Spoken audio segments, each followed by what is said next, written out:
I'm coming to you primarily today as the principal of Taos Academy Charter School.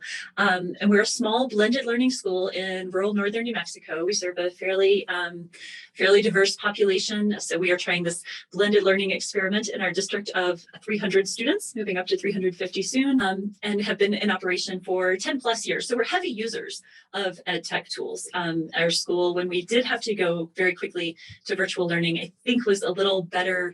It wasn't easy for anybody, don't get me wrong, but when we had to make that transition, I think our students and staff and families were a little more prepared to do that, just because it's really built into sort of the fabric of our school. I also am a consultant for other schools and districts that are trying to do blended, personalized, or more student-centered learning at I4TL, the Institute for Teaching and Leading. I've done education research myself, which is awesome, because then I get to go find out other people's best practices and bring them back to test out. And I do work with education technologists and companies that are trying to develop a tool or to see what's happening in the school. Like they've developed it, it's been launched, it's in the school or classroom, and it's not having the impact they want. So I bring all of this hopefully to the table for just a couple of short, Encrypted tasked me with like, okay, what's your dream? Like, what do you wish that we would be doing, that we would not be doing? What's really working? What's really not? I was like, oh, this is great. I can take all of my, kind of all those things that are always running in the back of my head and try to distill them down a little bit. So what I came up with were kind of three big pain points, I guess, or the kind of common ones. And one, this is me speaking, like this is part of my personal and professional.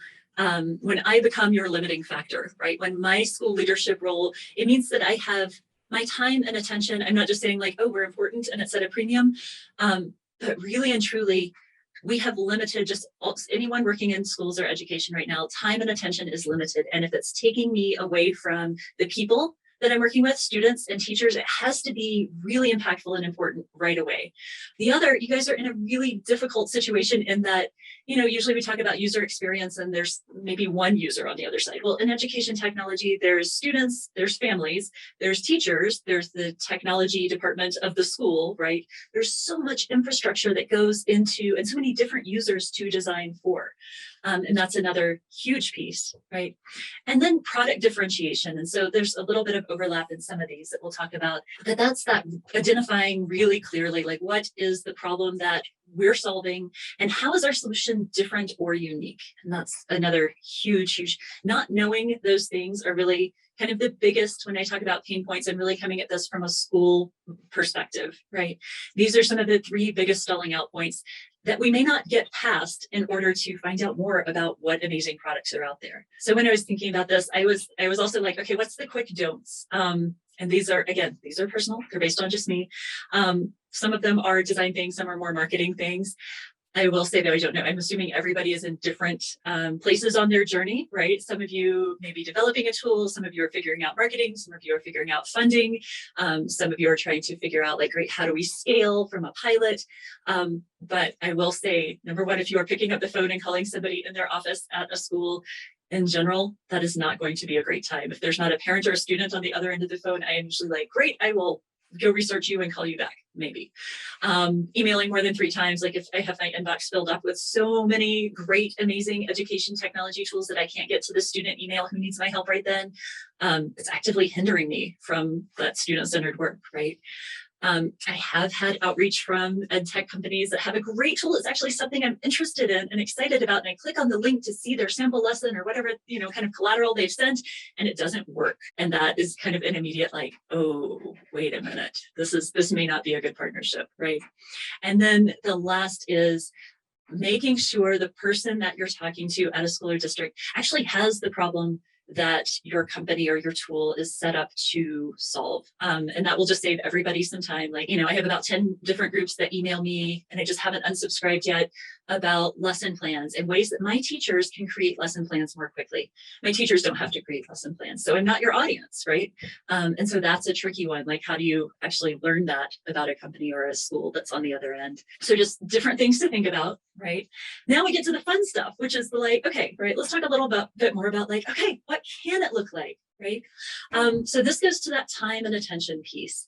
And so dream number one would be that every single company or tool or product has their story told so well, so compellingly, that I know about them before I'm getting outreach. In fact, I'm probably compelled to reach out to them because I'm like, I like these people. I see how they're working. I see the product that they have. They can tell a story about it that resonates with me. And their values seem in alignment with what I'm trying to do here. And honestly, if those things are happening, that is, you have already won the marketing game to some degree, because I will already be reaching out to you to go like, hey, sign me up for a demo. Hey, tell me more about your product. I'm really interested to know. So just that would be my first of kind of the piece that I think Kripa and Kat are doing really well here is with this work is really starting with the kind of like, it's almost like a superhero story. Like, what's your origin story? Right? Like, how did you come to be? And it's so cool when you ask a company or a product about this, and they can really trace it back to like, there was this moment where I was stuck, or there was this student who really needed, this tool that wasn't in place yet, and can really like encapsulate that moment as the genesis of what they came up with, what they're designing, what they're filling the gap with, right? What they're putting out into the world. So yeah, it is like superhero edtech, exactly. Let's see. So also talking about the values that guide your work, doing that often.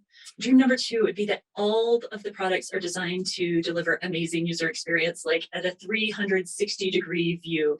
And I can't count the number of products that we've tested in our school that either the students were disengaged, right? Like it wasn't great for them. It was great for the teachers. The parents could see the backside. Our technologists loved it. But the students were just kind of like, this is not really like that exciting or not having the impact that we wanted for them.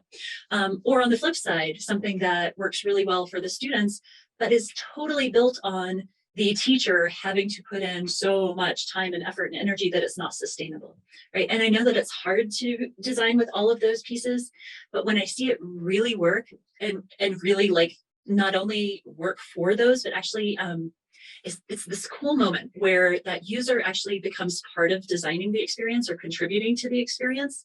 And then they become like your biggest advocates. They are so excited about your tool because now they feel involved. They don't just feel like it was designed or thought about with them in mind, but they can actually contribute to it. And that is huge. That's when students and families and teachers will become like your biggest fans, right? So just be thinking about as we're designing, how do we allow for that kind of user-generated experience? Like, what can they curate? What can they create? How can they contribute to this ecosystem that they're teaching and learning in? Dream number three is, it relates a little bit to number one, but this is that education products are so clearly differentiated that I know not just what kind of problem that they're solving, but like, how is it different from everything else that's out there, right? So there are untold numbers of learning management systems, student information systems, right? And what we're really trying to do is to find the one that works in my context. In my context, mine is pretty specific. I don't have a huge team. I have students they're coming in with all kinds of learning needs. They're coming in with multiple different languages. We have cultural differences.